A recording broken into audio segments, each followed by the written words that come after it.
أعوذ بالله من الشيطان الرجيم. بسم الله الرحمن الرحيم. يا أيها الذين آمنوا لا تقدموا بين يدي الله ورسوله واتقوا الله إن الله سميع عليم. يا أيها الذين آمنوا لا ترفعوا أصواتكم فوق صوت النبي ولا تجهروا له بالقول كجهر بعضكم لبعض أن تحبط أعمالكم وأنتم لا تشعرون. إن الذين يغضون أصواتهم عند رسول الله أولئك الذين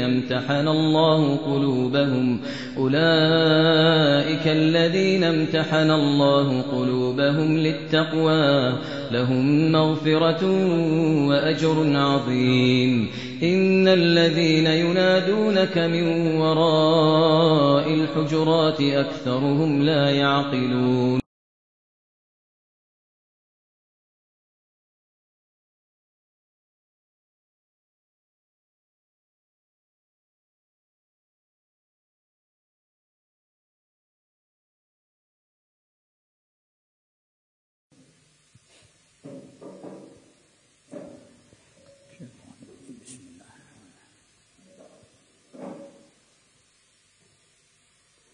إن الحمد لله نحمده ونستعينه ونستغفره ونعوذ بالله من شرور أنفسنا ومن سيئات أعمالنا من يهده الله فلا مضل له ومن يضلله فلا هادي له وأشهد أن لا إله إلا الله وأشهد أن محمدا عبده ورسوله. يا أيها الذين آمنوا اتقوا الله حق تقاته ولا تموتن إلا وأنتم مسلمون. يا أيها الناس اتقوا ربكم الذي خلقكم من نفس واحدة وخلق منها زوجها وبث منهما رجالا كثيرا ونساء واتقوا الله الذي تساءلون به والأرحام إن الله كان عليكم رقيبا. يا أيها الذين آمنوا اتقوا الله وقولوا قولا سديدا يصلح لكم أعمالكم ويغفر لكم ذنوبكم ومن يطع الله ورسوله فقد فاز فوزا عظيما. أما بعد فإن خير الحديث كتاب الله وخير الهدي هدي محمد صلى الله عليه وسلم وشر الأمور محدثاتها وكل محدثة بدعة وكل بدعة ضلالة وكل ضلالة في النار. وأعوذ بالله من الشيطان الرجيم. بسم الله الرحمن الرحيم. إن الذين يغضون أصواتهم عند رسول الله أولئك الذين امتحن الله قلوبهم للتقوى لهم مغفرة وأجر عظيم. إن الذين ينادونك من وراء الحجرات أكثرهم لا يعقلون. محترم سامعین، اس سے پہلے ہفتے میں گزشتہ ہفتے میں یہ بات چل رہی تھی، سورہ حجرات کی ابتدائی آیات میں نے پڑھی تھی، جس میں تقریباً 2 آیتوں کی تفسیر اختصار کے ساتھ ہم نے پیش کی تھی. یا ایھا الذین آمنوا لا تقدموا بین یدی اللہ ورسولہ واتقوا اللہ ان اللہ سمیع علیم. یا ایھا الذین آمنوا لا ترفعوا اصواتکم فوق صوت النبی ولا تجهروا له بالقول كجهر بعضكم لبعض ان تحبط اعمالكم وانتم لا تشعرون. یہاں تک بات آئی تھی کہ نبی علیہ الصلوۃ والسلام کے سامنے آپ کی حدیث، آپ کی سنت، آپ کے قول و عمل کے سامنے کسی کا قول و عمل پیش نہ کیا جائے، کسی کی بات کو فوقیت نہ دی جائے. اللہ اس کے رسول کے فیصلے سے پہلے کوئی پیش قدمی کر کے اپنا فیصلہ نہ کرے، کتاب و سنت کو مد نظر رکھے. اور ایک ساتھ یہ بھی تھی کہ بات کرنے میں بھی نبی علیہ الصلوۃ والسلام کے ادب کا خیال رکھا جائے. آداب گفتگو، نبی کو کبھی پکارنا ہو، کبھی بلانا ہو، کچھ پوچھنا ہو تو چیخ کر کے چلا کر کے نہیں، دھیمی آواز، ادب اور احترام، ایسا انداز ہو گفتگو کا جس میں ادب اور احترام ملحوظ رکھا گیا ہو. بے ادبی گفتگو کرنے میں بھی نہیں ہونی چاہیے. اگر نبی علیہ السلام کی شان میں کسی نے چیخ چلا کر کے کوئی گستاخی کی، بے ادبی کے الفاظ استعمال کیے تو اللہ تعالیٰ فرماتے ہیں ان تحبط اعمالکم وانتم لا تشعرون، تمہارے اس جرم کی وجہ سے تمہارے اعمال برباد کر دیے جائیں گے اور تمہیں اس کا شعور بھی نہیں ہوگا. بہت ہی سخت وعید ہے نبی کی شان میں گستاخی کرنا، بے ادبی کرنا، آپ کی توہین، آپ سے توہین الفاظ کلمات میں آپ کو پکارنا، خطاب کرنا، یہ ایسا خطرناک جرم ہے جو انسان کی زندگی کے اعمال اور ساری نیکیوں کو برباد کر دینے والا ہے. اس لیے نبی علیہ السلام کے آداب کا خیال رکھنا چاہیے. کہا جاتا ہے جیسے اللہ رب العالمین نے آیت نازل کی، خبردار نبی کے سامنے اپنی آواز بلند نہ کرو، چیخ چلار کے بات نہ کرو، اپنی آواز کو نبی کی آواز پر اوپر نہ کرو. صحابہ کرام اتنا ڈر گئے تھے، یہی سننا سمجھنا ہے، اتنا ڈر گئے تھے کہ بڑی چپکے سے بات کرتے. ابو بکر صدیق تو کبھی اتنا، عمر فاروق اتنے آہستے سے بات کرتے کہ کہیں اس وعید کے مستحق نہ ہو جائیں کہ اللہ کے رسول کو کیا کہہ رہے ہو، ذرا زور سے کہو اللہ. اللہ کے رسول کو پوچھنا پڑتا تھا. یہ کفار مشرکین کا علامت وقال الذين كفروا لا تسمعوا لهذا القرآن والغوا فيه لعلكم تغلبون. جب نبی کچھ پڑھنے لگے، بتانے لگے تو اتنا شور مچاؤ، کفار کہتے کہ ان کی آواز لعلکم تغلبون، تمہاری آواز ان کی آواز پر غالب آ جائے. یہ کیا کریں سامنے والے کو سمجھ ہی میں نہ آئے. یہ کفار مشرکین کی علامت. ایمان والوں کا معاملہ کیا ہے؟ ادب، احترام، تعظیم و تکریم کے ساتھ گفتگو کرنا، یہ ایمان کا تقاضا ہے.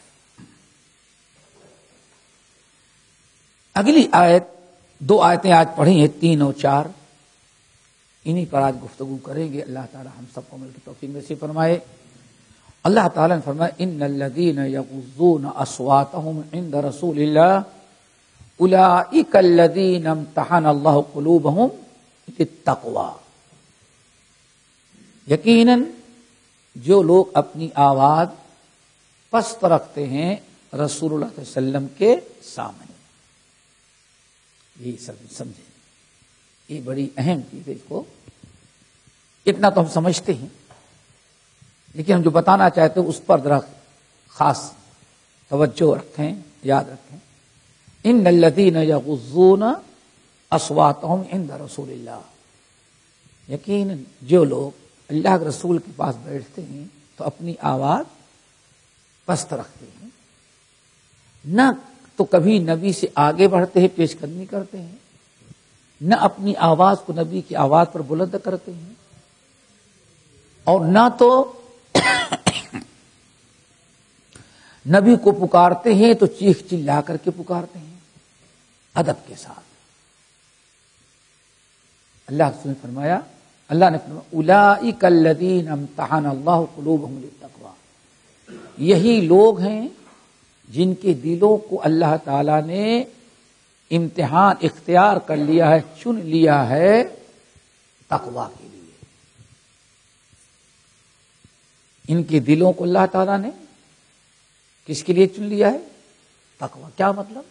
اللہ ان کے اس ادب اور احترام تعظیم کی بنا پر اللہ تعالی نے کیا دیا؟ تقوی دیا. اولئک الذین امتحن اللہ قلوبهم للتقوی یہی لوگ ہیں جن کے دلوں کا اللہ نے امتحان کیا. امتحان کس کو کہتے ہیں؟ امتحان دو چیزوں کا مطلب سمجھنا ہے، امتحان اور تقویٰ. امتحان عام طور پر عربی زبان میں کہتے ہیں امتحان تو الذهب، کچا سونا، کچی چاندی جو ہوتی ہے اس کو جب سونار پگھلا کر کے مٹی دیگر زائد چیزیں جو ہیں سب کو الگ اور سونے کو بالکل خالص الگ کر لیتا ہے، اس کو کہا جاتا ہے امتحان. یہ ہے اصل میں امتحان. اردو میں بھی تقریباً اسی کو امتحان کا معنی لیا جاتا ہے، یعنی اچھی چیز کو کسی فضول چیز سے خالص کر لینا، الگ کر لینا، اس کا نام کیا ہے؟ امتحان. ہمارے اور آپ کے یہاں جتنے بیٹھے ہیں سب نے امتحان دیا ہوگا. کیا مقصد ہوتا ہے؟ کس بچے نے محنت کیا، کس نے پڑھا، کون اگلی کلاس میں جانے کے لائق ہے، کون نہیں ہے، اس کا فیصلہ کون کرے گا؟ امتحان. بالکل وہی معنی، کھرے کھوٹے اچھے کامل اور ناقص کو ادا کرنے کو، اس کو کہا جاتا ہے امتحان.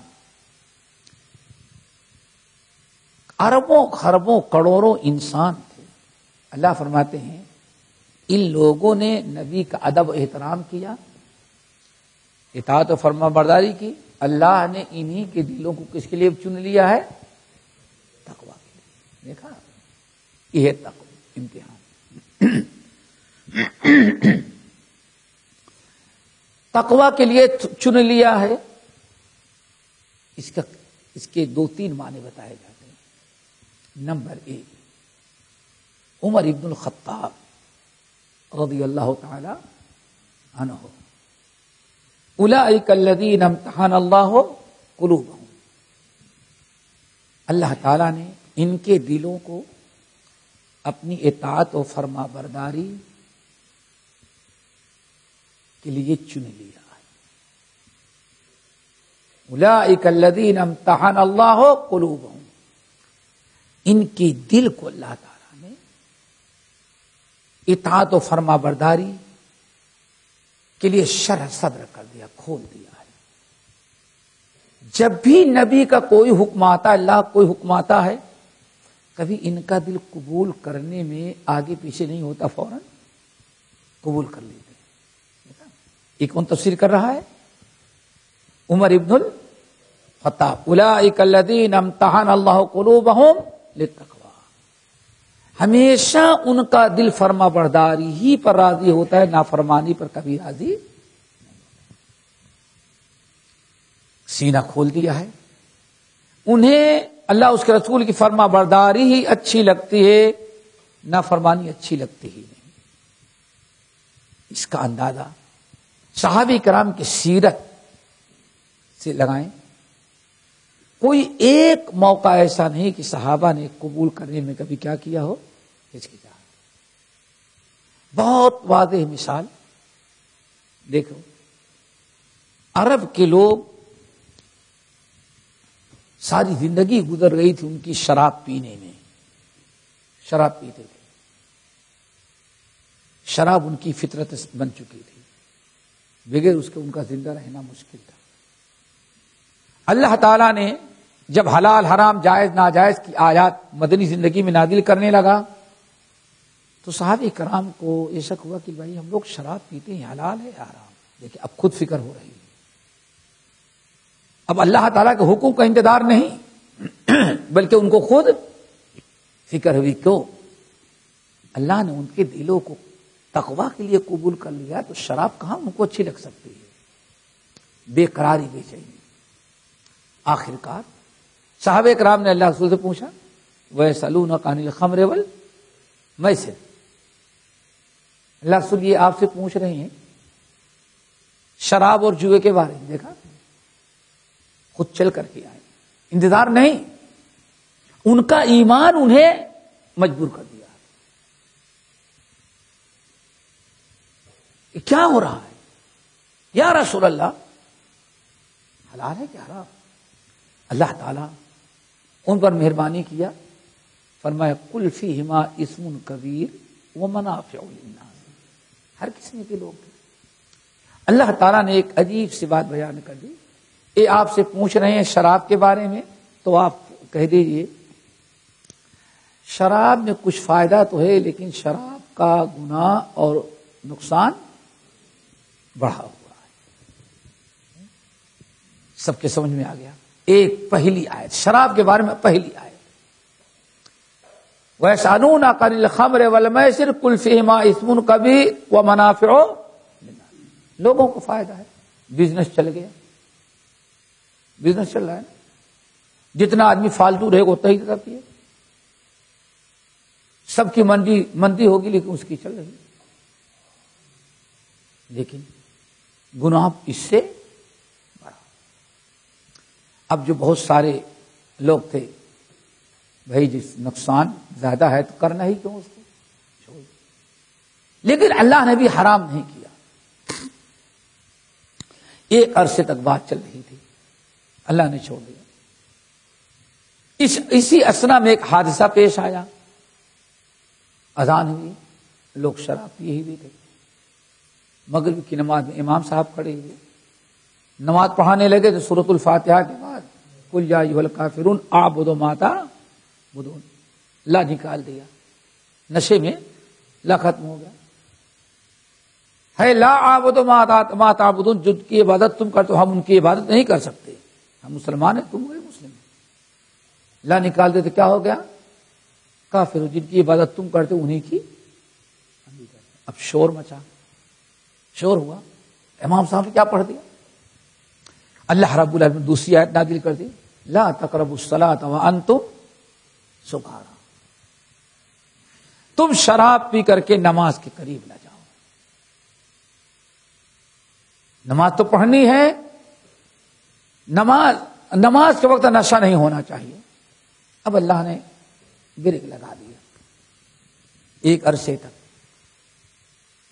شراب اب لوگ نہیں پیتے، اگر کوئی پیتا ہے تو ایسے وقت میں کہ نماز نہیں چھوٹنی چاہیے۔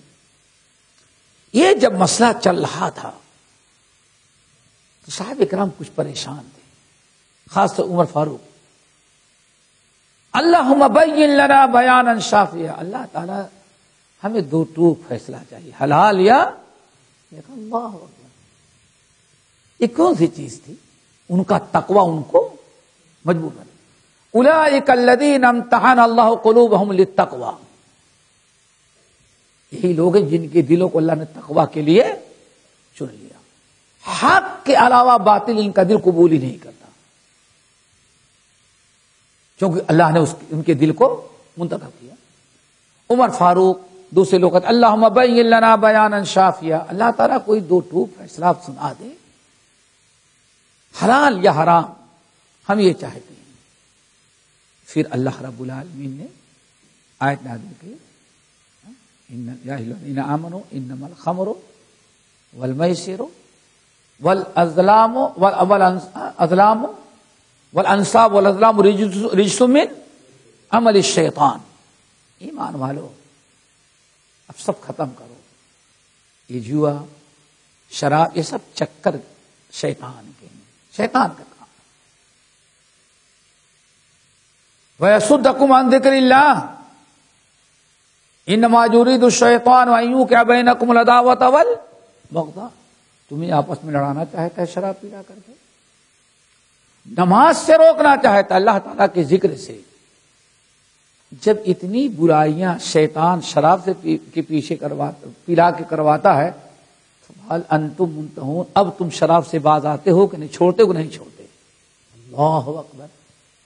آیت نازل ہوئی، نبی علیہ السلام نے اعلان کیا، صحابہ نے انتہینا یا ربنا، رب العالمین زندگی بھر کے لیے شراب کو چھوڑ دیا۔ دیکھا اللہ نے فرمایا فہل انتم منتہون، اب شراب چھوڑو گے کہ نہیں؟ صحابہ نے کیا جواب دیا؟ انتہینا یا رب، تو نے روک دیا ہم اس سے، یا عیسیٰ پھر اس سے بڑا حادثہ، اللہ اکبر، نبی علیہ السلام نے جو سب سے بڑے صحابی چودھری تھے، جس کے ہاں شراب کے مٹکے بڑے رہتے تھے اور رات کو بیٹھک ہوتی تھی چڑھانے کے لیے، سارے لوگ اکٹھا ہوتے، اللہ کے رسول نے فرمایا گلیوں میں جا کر اعلان کرو کہ اللہ اور اس کے رسول نے قیامت تک کے لیے شراب کو حرام کرا دیا۔ اس گلی میں پہنچے، صحابی نے کہا دیکھو تو کہیں سے کچھ آواز آ رہی ہے، دروازہ کھول کے سنا تو گلی سے میں اعلان کرتا ہوا آدمی گزر رہا ہے، بھائی اللہ اور اس کے رسول نے قیامت تک کے لیے شراب حرام کر دیا۔ خادم دروازہ کھول کے سنا، آنے کے بعد آقا سے بتایا، اور سارے لوگ شراب پینے کے لیے بیٹھے ہوئے تھے۔ سب کتنے لوگ ایسے ہیں، ایسے لگائے ہوئے ہیں شراب پینے کے لیے۔ جب حکم آ گیا، بھائی جو اعلان ہو رہا ہے وہ یہ ہے کہ اللہ اس کے رسول نے شراب کو قیامت تک کے لیے حرام کر دیا، اب کوئی ادھر نہیں، سب اٹھا کر کے رکھ۔ حکم ہوا جتنے لوگوں کے گھروں میں شراب ہے سب کیا کریں، شراب کو اڑیل دیں، یہاں تک کہ بعض یتیموں کی شرابیں تھی ان کو سب پھینک دیا۔ کہتے ہیں مدینے کے گلیوں میں شراب بہ رہی تھی، ذرہ برابر کسی کو دکھ نہیں، جو رب کو ناپسند ہے وہ ہم کیوں کریں، یہ بھائی ایمان کا۔ لیکن آج جب یہ تقوی دلوں میں نہیں رہا، ہمارے دلوں میں کچھ بہت ساری چیزیں آ گئیں، ذرا دیکھیں، حرام سود کو حرام سمجھتے ہوئے بھی چھوڑنے کا دل نہیں کہتا، تعویل، کوئی نہ کوئی ہیلا بہانہ، کوئی نہ کوئی جھوٹا عذر، یہ فرق ہے۔ اسی لیے عمر فاروق رضی اللہ تعالیٰ عنہ کی تفسیر بڑی اہم ہے، یاد رکھنا۔ یہ ہو گیا۔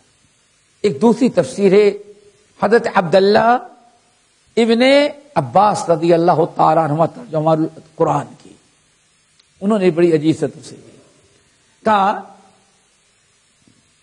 اولئک الذین امتحن اللہ قلوبہم کا مطلب ہے طہر قلوبہم، اللہ نے ان کے دلوں کو پاک کر دیا۔ کس سے پاک کر دیا؟ ایک جملے میں کتنی عجیب سے بات کہتے ہیں، اللہ نے ہر کبھی غلط چیز سے کے تصور سے ان کے دلوں کو پاک کر دیا، ان کے دلوں میں کوئی غلط چیز برقرار رہتی ہی نہیں۔ بس قد افلح من زکاہا، اللہ نے دلوں کو اس طرح سے پاک کر دیا۔ امتحان اللہ قلوبہم للتقوی، ان کے دلوں کو تقوی کے لیے پاک کر لیا۔ ہر وہ کبھی چیز جو انسان کے دل میں برائی، غلط چیز کی، کبھی بری چیز کی کا جذبہ، الفت، محبت ہو سکتی ہے، اللہ تعالی نے صحابہ کے دلوں سے اس کو نکال دیا۔ اولئک الذین امتحن اللہ قلوبہم۔ ایک تیسرا معنی یہ بھی ہے کہ اللہ نے ان کے دلوں کو منتخب کر لیا، یعنی اللہ رب العالمین ان کی دلوں کو سنوار دیا، تزکیہ کر دیا، اور ایمان کی محبت ڈال دی، برائی کی نفرت ڈال دی، ہمیشہ وہ شریعت کی پابندی کرتے ہیں، نافرمانی سے اپنے آپ کو بچاتے ہیں۔ اولئک الذین امتحن اللہ قلوبہم للتقوی لہم مغفرۃ۔ پھر اس کی وجہ سے، کس کی وجہ سے؟ ان کے دل کو تقوی کے لیے منتخب کر دیا، لہم مغفرۃ۔ اب اگر یہ ان کے دلوں کو اللہ نے تقوی کے لیے قبول کر لیا، اگر کبھی ان سے کچھ لغزشیں، یہ جملہ یاد رکھیں، کچھ لغزشیں، کچھ کوتاہی ہو بھی جائے، تو چونکہ ان کے دل ہمیشہ نیک کام کے لیے تیار رہتے ہیں، اگر کبھی ان سے کچھ کوتاہی، غلطی ہو گئی تو اللہ تعالیٰ نے مغفرت کرنے کا وعدہ کیا ہے، یا ان کے غلطیوں پر پردہ ڈال دے گا۔ یہاں سے ایک چیز تو یہ یاد رکھیں بڑی اہم، کہ جو لوگ نیک ہوتے ہیں، جن کے دلوں میں تقویٰ ہے، ہمیشہ نیکی کی کوشش کرتے رہتے ہیں، معصوم علی الخطا نہیں ہو سکتے۔ آج بہت ضرورت ہے اس کو سمجھنے کی۔ معصوم علی الخطا تو نہیں ہو سکتے۔ آدم کی اولاد سے گناہ ہونا، غلطی ہونا، یہ ایک فطرت نہیں ہے۔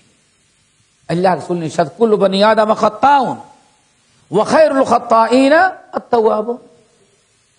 آدم کی ہر اولاد خطا کار ہے، فطرت میں ہے، لیکن سب سے بہترین خطا کار وہ ہے جو توبہ کر لے۔ رب العالمین یہاں اولئک الذین امتحن اللہ قلوبہم للتقوی، یہ تو بیان کر دیا اللہ نے ان کے دلوں کو کس کے لیے منتخب کر لیا؟ تقوی کے لیے۔ لیکن پھر بھی فرمایا لہم مغفرۃ، یعنی متقین، یہ پرہیزگار، یہ نیک لوگ ہیں تو بشر ہی، اگر ان سے کبھی کچھ قصور ہو جائے تو اللہ اس کو ان کے گناہوں پر پردہ ڈالے گا، ان کی مغفرت کر دے گا۔ یہیں سے قرآن اور حدیث کا مطالعہ کریں تو اصل توبہ اور مغفرت انہی لوگوں کی ہے جن کے دلوں میں کیا ہو؟ تقویٰ۔ اگر ان سے کچھ لغزشیں ہوتی ہیں تو اللہ تعالی معاف کر دیتا ہے۔ قرآن پاک میں سورہ بنی اسرائیل کے اندر ایک آیت وَقَضَىٰ رَبُّكَ أَلَّا تَعْبُدُوا إِلَّا إِيَّاهُ وَبِالْوَالِدَيْنِ إِحْسَانًا۔ آگے إِمَّا يَبْلُغَنَّ عِندَكَ الْكِبَرَ أَحَدُهُمَا أَوْ كِلَاهُمَا فَلَا تَقُل لَّهُمَا أُفٍّ وَلَا تَنْهَرْهُمَا وَقُل لَّهُمَا قَوْلًا كَرِيمًا وَاخْفِضْ لَهُمَا جَنَاحَ الذُّلِّ مِنَ الرَّحْمَةِ وَقُل رَّبِّ ارْحَمْهُمَا كَمَا رَبَّيَانِي صَغِيرًا۔ آگے ربکم عالم بما فی نفوسکم ان تکونوا صالحین فانہ کان للأوابین غفورا۔ کتنی پیاری آیت۔ اور سوچیں تقوی کی، اللہ جس کے دلوں کو نیک عمل کے لیے، تقوی کے لیے منتخب کر لے، ایسا نہیں کہ ان سے کوئی لغزش نہیں ہو سکتی، لغزش ہوتی ہے، لیکن ایسے لوگوں کے گناہوں کو اللہ تعالیٰ باقی نہیں رکھتا۔ دیکھیں وَقَضَىٰ رَبُّكَ أَلَّا تَعْبُدُوا إِلَّا إِيَّاهُ، پورا پڑھ ڈالیں۔ والدین کے ساتھ إِمَّا يَبْلُغَنَّ عِندَكَ الْكِبَرَ أَحَدُهُمَا أَوْ كِلَاهُمَا فَلَا تَقُل لَّهُمَا أُفٍّ وَلَا تَنْهَرْهُمَا وَقُل لَّهُمَا قَوْلًا كَرِيمًا وَاخْفِضْ لَهُمَا جَنَاحَ الذُّلِّ مِنَ الرَّحْمَةِ وَقُل رَّبِّ ارْحَمْهُمَا كَمَا رَبَّيَانِي صغیرہ۔ 5 چیزیں ماں باپ ہمیشہ ان کی شکر گزاری، ان کی خدمت، ان کے ساتھ احسان کرنا فرض ہے، لیکن بڑھاپے میں 5 باتوں خاص تاکید اللہ تعالیٰ نے کی۔ بڑھاپے میں اما یبلغن عندک الکبر احدہما او کلاہما، اگر دونوں یا دونوں میں سے کوئی ایک بڑھاپے کو پہنچ جائیں تو اب 5 باتوں کا خیال رکھنا۔ کیوں؟ جوان ماں باپ ہیں، ان میں اور بوڑھوں میں بڑا فرق ہوتا ہے۔ بڑھاپے میں مزاج چڑچڑا ہو جاتا ہے، صبر و تحمل کی طاقت کم ہو جاتی ہے، بہت سارے مسائل ہوتے ہیں، اس لیے 5 باتوں کا خاص خیال بڑھاپے میں۔ فلا تقل لہما اف، کبھی اف نہیں کرنا، ولا تنہرہما، دونوں کو جھڑکنا نہیں، وقل لہما قولا، بات کرنا تو عزت والی، احترام والی بات کرنا۔ نمبر 4 واخفض لہما جناح الذل من الرحمہ، اپنی شفقت اور اپنے رحم و کرم کے لیے ان کے لیے وقف کر دینا، ان کا ذرا خیال رکھنا دادا۔ اور نمبر 5 دعا کرتے رہنا رب ارحمہما کما ربیانی صغیرا، یہ تو ہو گئی بات. اب آگے اللہ نے آگے کیا بیان فرمایا؟ ربکم اعلم بما فی نفوسکم، تمہارے دلوں میں کیا ہے اللہ تعالیٰ اچھی طرح سے جانتا ہے. ان تکونوا صالحین، اگر واقعی تم لوگ صالح ہو، ماں باپ کے فرما بردار، رب کے فرما بردار، نیک و صالح ہو، پھر بھی اگر کچھ شیطان اللہ تعالیٰ کے حقوق میں، ماں باپ کے حقوق میں اگر کبھی کوئی غلطی کروا بھی دیا تو چونکہ تم صالحین ہو، متقین، نیک لوگوں میں سے ہو، تمہارے دل کو اللہ نے نیکی کے لیے چن لیا ہے، تو فَإِنَّهُ كَانَ لِلْأَوَّابِينَ غَفُورًا. تو جو لوگ اللہ تعالیٰ کی طرف بڑے رجوع کرنے والے ہوتے ہیں اللہ ان کی مغفرت کر ہی دیتا ہے. دیکھا ہے ایک بات. اور یہاں ایک بڑا اہم عقیدے کا مسئلہ ہے جو آج بہت ضروری ہے. ابھی آپ نے سنا کہ جب یہ آیت نازل ہوئی تو ایک صحابی نے تو اپنے آپ کو گھر میں بند کر لیا. پچھلے ہفتے بتا چکے ہیں نا کہ میری ہی آواز سب سے بلند ہے، میرے ہی بارے میں آیت نازل ہوئی ہے. اللہ کے رسول نے ان کو بشارت سنائی، اما ترضى ان تعيش حميدا وتموت شهيدا وتدخل الجنہ. سنا دی ہے بشارت، پچھلے ہفتے بات آ گئی ہے. ابو بکر عمر کو ذرا آپ نے دیکھا، وہاں دونوں کی آواز بلند ہو گئی تھی، لا تقدموا بین ید اللہ ورسولہ. پھر بخاری کی روایت پیش کیا تھا، راوی کیا کہتے ہیں، قریب تھا کہ دونوں ہمارے بڑے کیا ہو جائیں، ہلاک. آواز دونوں کی بلند ہو گئی. انہی کے بارے میں جب آیت نازل ہوئی تو ان کے متعلق حدیث میں بھی سنا آپ نے کہ اتنی آہستہ سے بات کرتے تھے کہ اللہ رسول کو بھی دور سے کہو تھوڑا سا. یہ سب یہی لوگ تھے نا، ہم اور آپ تو نہیں تھے. کتنے بھائی، ہم لوگ تو نہیں تھے. جو لوگ اپنی آواز نبی کے سامنے پست کرتے تھے، جو ان آیات پر عمل کرتے تھے، وہ تو صحابہ تھے نا. لیکن اللہ نے کیا فرمایا، اولئک لہم مغفرہ، اللہ نے ان کی مغفرت واجر عظیم، اور ان کے لیے بڑے اجر عظیم. اس آیت کے سب سے پہلے مستحق کون ہیں؟ صحابہ کرام، ابو بکر، عمر، عثمان. آ رہی بات سمجھ میں نا؟ اب آپ بتائیں کتنی بدبخت قوم. اللہ تو فرماتے ان کے لیے بڑے اجر و ثواب ہے، اور کم وقت آج تک گالیاں دے رہے. نہیں بات سمجھ آئی؟ آئی بات سمجھ میں؟ رافضی کو ذرا دیکھو، اللہ رب العالمین ان کے بشارت سنا رہا ہے مغفرت کی اور اجرے، لیکن یہ کم وقت آج تک لعنت بھیجنا بند نہیں کیے. یہودی کی نسل. آئی بات سمجھ میں نا؟ اس سے یہ پتا چل گیا میرے بھائیوں کہ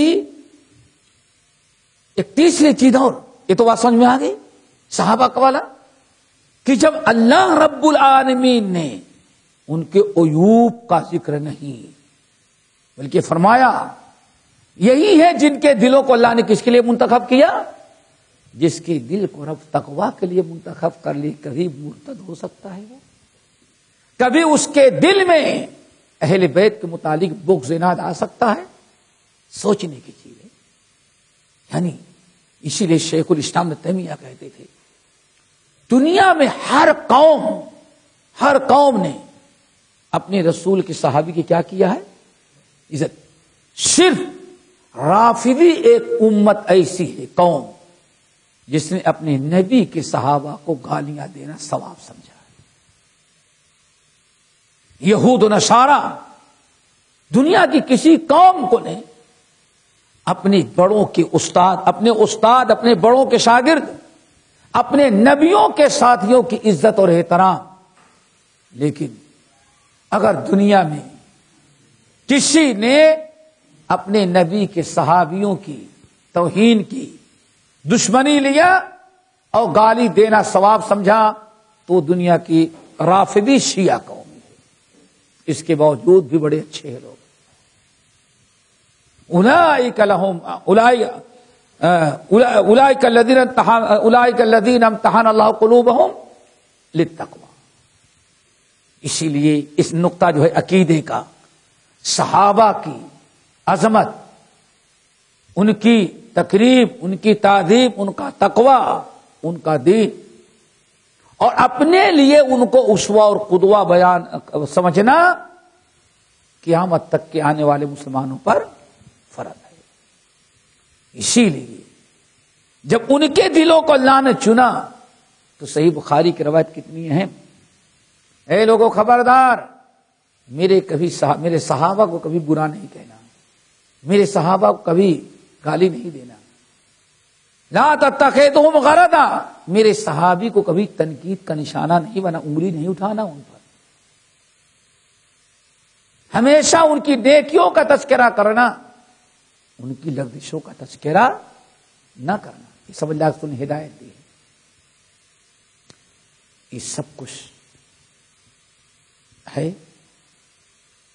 اللہ رب العالمین نے فرمایا، لوگوں میرے صحابی نے اگر 1 کلو آدھا سا کھجور اللہ تعالی کی راہ میں صدقہ کیا ہے تو ان کی اخلاص، ان کی تقوی، ان کی دینی قربانیاں، اسلام کے لیے جو انہوں نے اتنی نیکیاں کر ڈالی، اس کی برکت سے آدھا کلو آدھا سا اگر کسی نے کھجور یا جو اللہ تعالیٰ کے راہ میں صدقہ کر دیا، اگر تم میں سے کوئی احد پہاڑ کے برابر سونا بھی صدقہ کرے تو اس آدھا سا کھجور کے صدقے کا اجر و ثواب نہیں پا سکتا.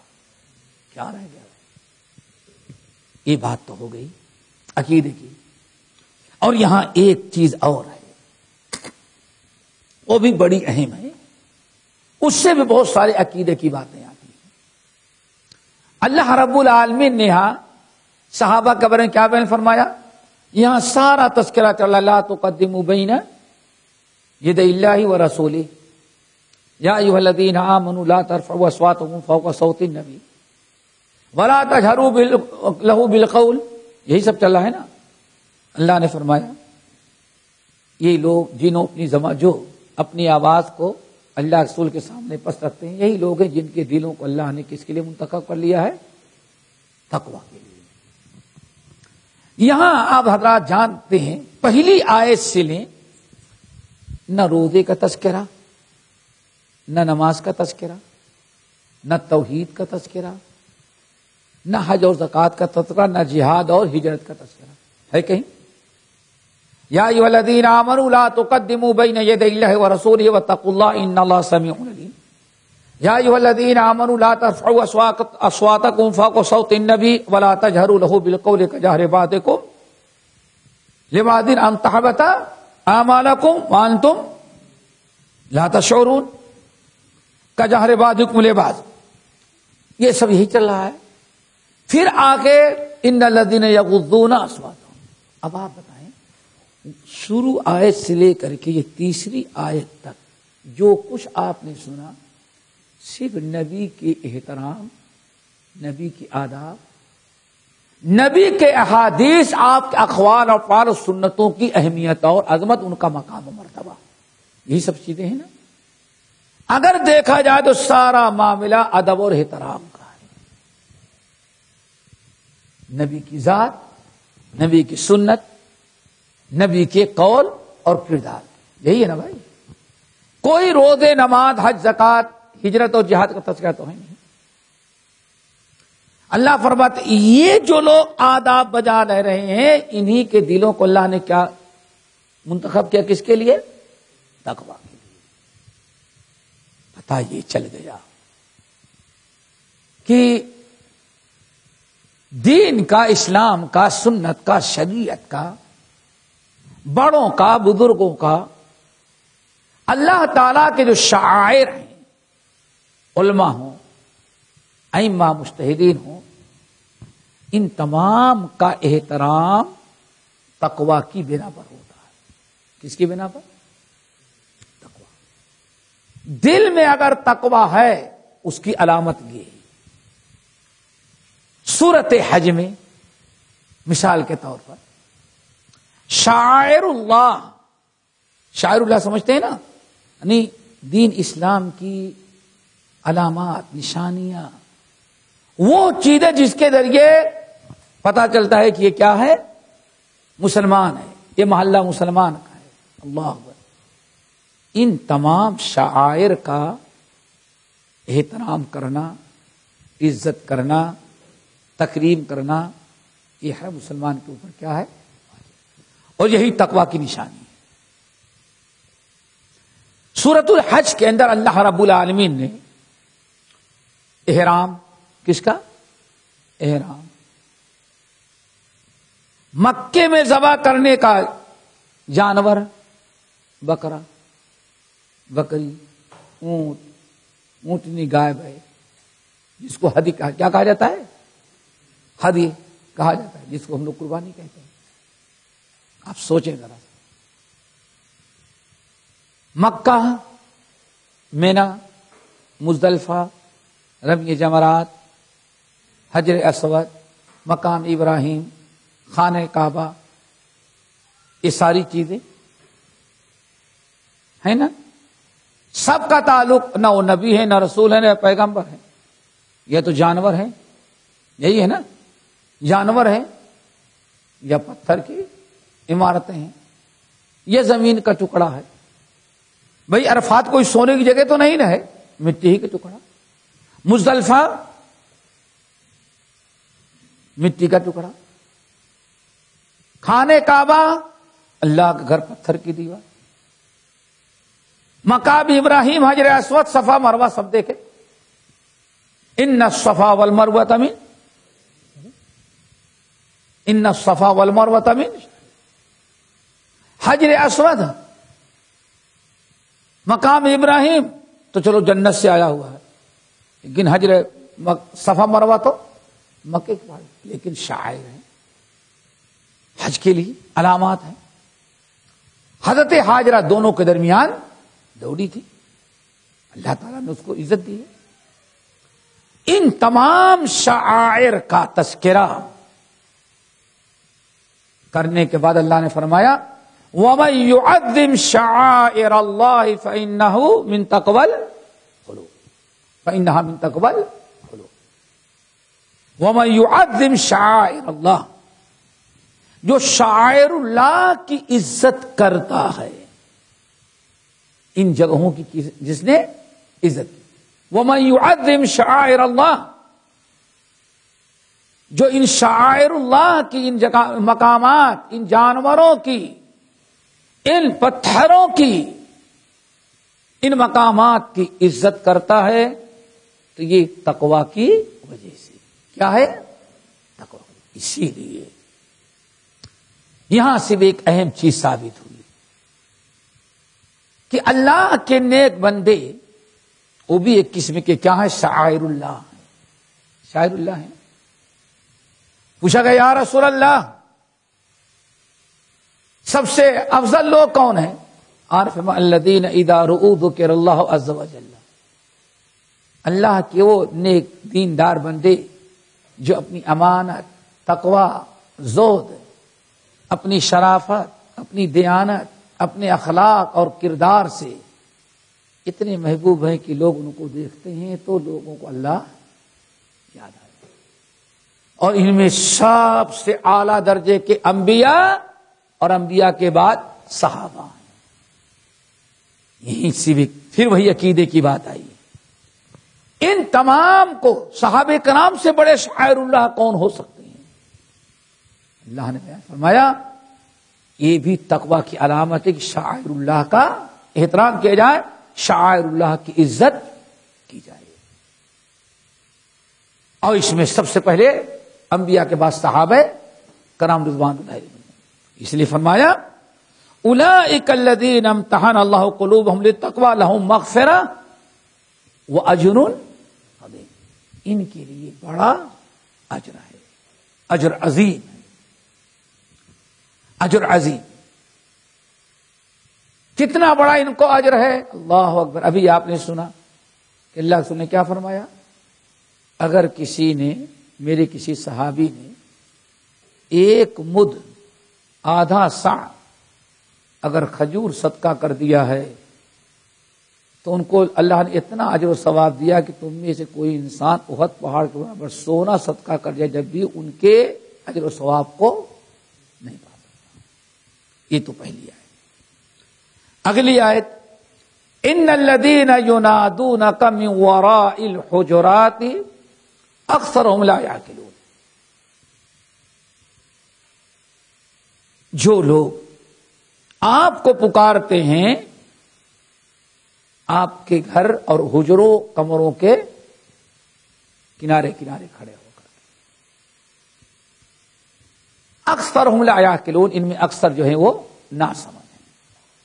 کہا جاتا ہے بنو تمیم کے کچھ لوگ تھے بیچارے ان پڑھ لا علم، جن کو بھی ان آیات کا علم نہیں تھا، ادب احترام کیا ہے، کلمہ تو پڑھے ہوئے تھے، مسلمان تھے، لیکن ابھی آداب سے ناواقف تھے۔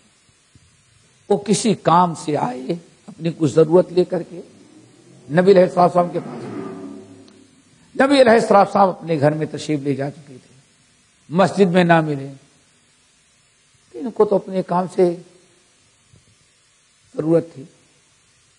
یہ انتظار کرنے کے بجائے اللہ کے رسول کے گھر کو چاروں طرف سے پیٹ پیٹ کر کے دیوار، یا رسول اللہ، اللہ اکبر، خوب زور زور سے چلا کر کے، سوچنے اور زور سے بولو تاکہ آواز دیوار سے کہ پرے اللہ کے رسول تک پہنچ جائے۔